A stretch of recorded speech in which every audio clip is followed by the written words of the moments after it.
Once again, the Mona Lisa was vandalized. This time it was with soup. Let's talk about the 6 times that Da Vinci's Mona Lisa was almost destroyed or stolen. Leonardo da Vinci's Mona Lisa is one of the most beautiful and iconic pieces of art ever. Millions of people go and visit, stand around the relatively small piece of art in the Louvre in Paris every single year. It is considered to be the crown jewel of the Louvre's collection, and it is a huge draw to the museum. And it's one of the most beautiful works ever, especially during the Renaissance. And the truth is that nobody really knows the value because it's just priceless. And even though we know it's the crown jewel of all of artwork, it has been attacked and the target of many attempts to vandalize and steal. The painting was acquired by France in 1797, and it has had spray paint on it, a teacup thrown at it,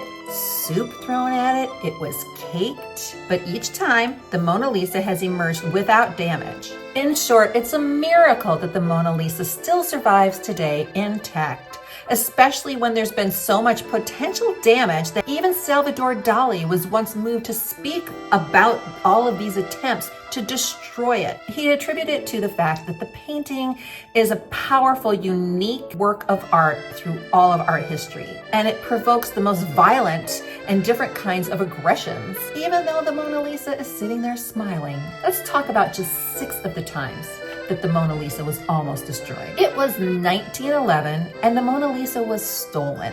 Now, most people in 1911 didn't even know what the Mona Lisa was until this attempt to steal it. In 1911, an Italian handyman named Vincenzo Peruggia tried to steal the Mona Lisa. That year, Peruggia and 2 others stowed themselves away in a closet at the Louvre, hung around until the museum closed, and they took the painting, which at the time was considered a minor work by Da Vinci. They took it with them, hopped a train out of Paris, and then everybody was talking about this missing work of art.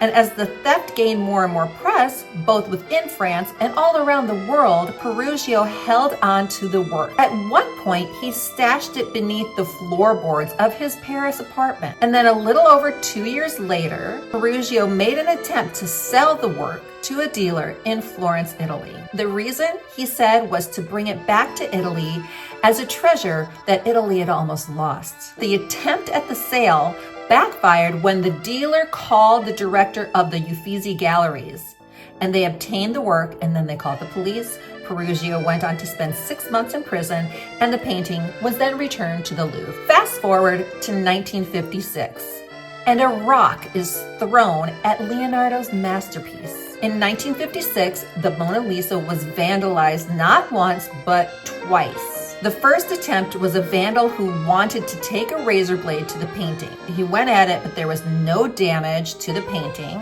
And then a Bolivian man named Hugo Unaja Villegas tossed a rock at the painting. And he said, "I had a stone in my pocket, and suddenly the idea to throw it came to mind." Thankfully, the painting was already behind glass, which meant that Villegas did not do permanent damage to the painting. The rock managed to knock off a speck of paint in one area that was easily repaired by experts within France. They restored the painting, put it back on the wall several days later after the vandalism. Attempt number 3 was in Tokyo in 1974. 1974, while on tour in Tokyo, the Mona Lisa was nearly damaged. The Mona Lisa rarely left the Louvre, which may explain why 1.15 million people reportedly saw the painting when it traveled to the National Museum in Tokyo. It was quite the draw. There was this 25-year-old woman, Tomoko Yonezu.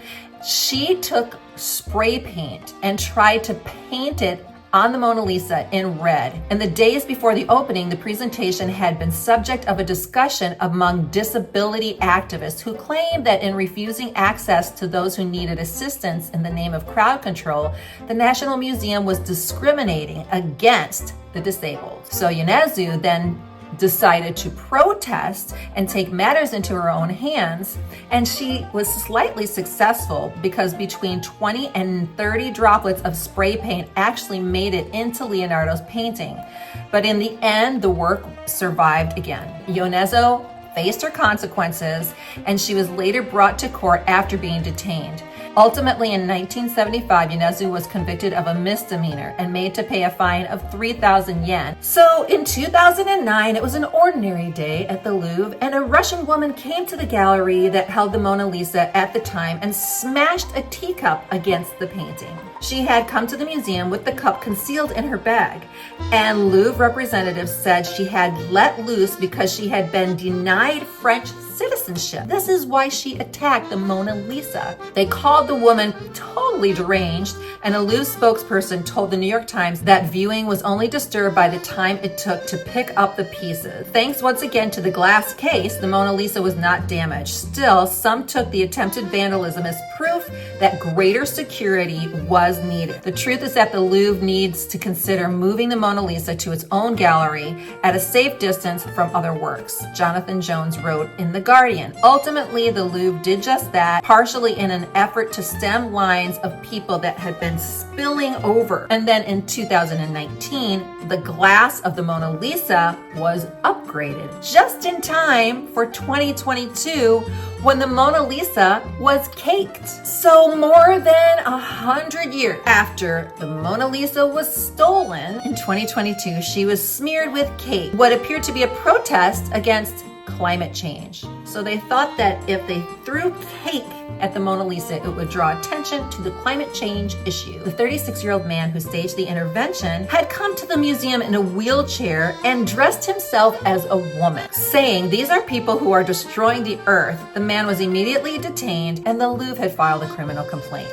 So now the Mona Lisa has had rocks thrown at it, razor blades, she's been stolen, she's had cake thrown at her, she's had droplets of paint on her, and nothing compares to 2024 when the climate protesters show up to throw soup at the Mona Lisa. Was it French onion? Or maybe it was clam chowder. There have been so many climate change protests within museums. Activists have gone all over museums, pasting themselves in the frames of painting, tossing food at famous artwork. Well, in 2024, the Mona Lisa joined the ranks of Vincent van Gogh's Sunflowers, Claude Monet's Haystacks, and Edvard Munch's The Scream, and John Constable's The Having, when activists splashed soup across the bulletproof glass that encases Leonardo's painting. The protesters appeared to be affiliated with Riposte Alimentaire. It's an environmental group that focuses on sustainable agriculture. Just before being taken away by security guards, one of the activists asked, speaking in French, "What is more important, art or the right to have a healthy and sustainable food system? Our agriculture system is sick." While we all believe that people have a right for peaceful protests, why are we throwing soup at the Mona Lisa to destroy a historic work of art in order to get our point across? I don't know. Do you think this is an acceptable way to protest? We're just lucky that the Louvre allows us to see her at all, considering she's a high target for these attacks.